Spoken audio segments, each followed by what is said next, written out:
Back in the 90s, like most American families, we would frequent the video store and pick up all manner of stuff, both classic and obscure. However, one night my mom decided to rent a random episode of a TV show she had watched back when it first aired.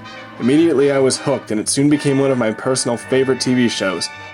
Lost in Space first aired in September of 1965 until March of 1968. As a television show, it didn't necessarily break new ground, but did generate a very strong fan following through the chemistry between the cast members, often imaginative stories, the various gadgets and vehicles, not to mention the robot, and the phenomenal music provided by composers such as Alexander Courage, Herman Stein, and John Williams. Yes, that John Williams, who also did both main themes for the show.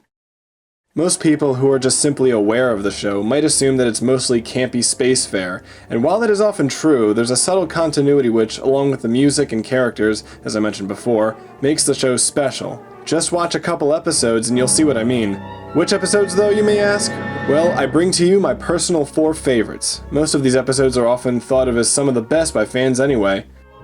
Number 4. Return from Outer Space. Definitely one of the strongest, most fun, and surprisingly most suspenseful episodes of the first season. In it, Will Robinson finds a way to transport himself to Earth, but he only has a limited amount of time to get back. I made it! I'm on Earth! The town he ends up in is almost an equivalent to Maybury from the Andy Griffith Show. There's a lot of great scenes with Will trying to convince the townsfolk who he is, including scenes with famous character actor Retta Shaw. It's a nice change of scenery from the alien planet the show takes place on most of the time.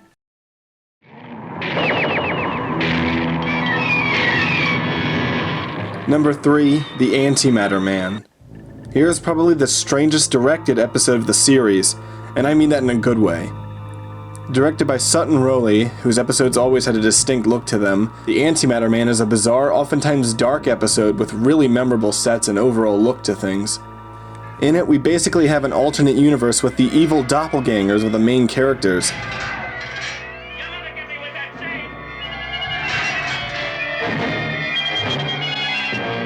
There's even a bad robot. Lost, Fink.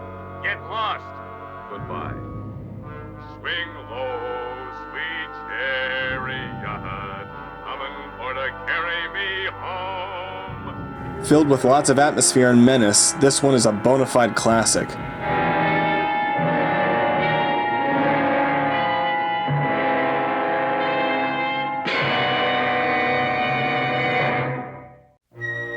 Number 2, There Were Giants in the Earth. The most thrilling thing I saw on TV as a kid, next to Johnny Quest, was John Robinson flying around on an honest-to-goodness rocket belt with incredible soaring music by Bernard Herrmann, borrowed from the score to the 1953 film Beneath the 12-Mile Reef. It was moments like that which made the first few episodes of this show some of the most amazing ever made for television. This episode had a lot going on, from alien bacteria in the soil that would mutate whatever grew from it, to the titular giant Cyclops, and finally an ancient abandoned city.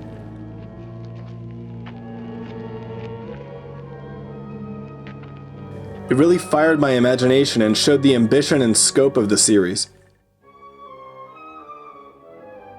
Of course, we also have the Chariot, the awesome full-size working prop vehicle.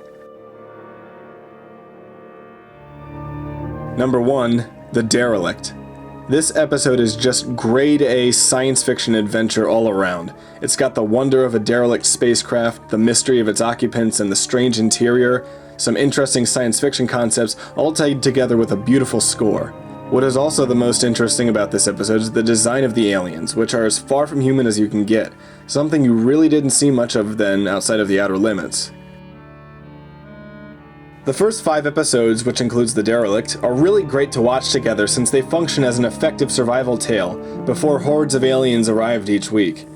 This video is sort of a 50th anniversary tribute to Lost in Space, and if you haven't seen the show before, I hope this video will inspire you to do so. After all, that's what we at the Cinemologists are all about, keeping the memory of these shows and films alive for the next generation. This has been Alex Latanzi of the Cinemologists saying, keep watching. Women crying, women crying, women crying, women crying. Women crying, no reference!